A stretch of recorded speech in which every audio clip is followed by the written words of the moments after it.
Үй жағдайында дубайский шоколад жасауға Қанша теңге кетеді? Видеоның соңында айтатын боламыз.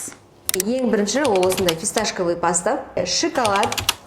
Қазір мен ұстап тұрған қолымдағы бұл бельгийский шоколад. Осы Кадаев деген тесто. Осындай формочкалар. Шоколадымызды микроволновкаға салып, үнемі араластыру арқылы ертіп аламыз. 45 градусқа дейін ертіп аламыз. Шоколадный клеткаларымызды саламыз. Слабо осы ерігенше араластырамыз.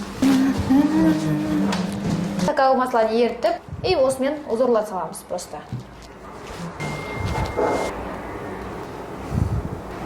Шоколадымызды бір слой қып, формамызға құйып шығамыз.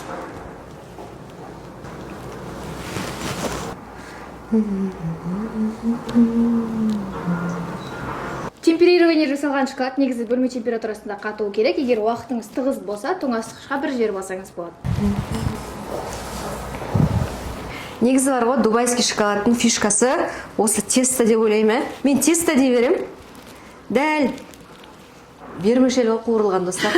Фисташковый паста қосамыз. Кстати, ең қымбаты осы фисташковый паста екен, достар. Начинкамызды саламыз. Я Аллахымыз шоколадымыз дәмді болып шықсын, азорымыз шығып қалмасын. Особенно менің. Енді екінші слой шоколадты құямыз.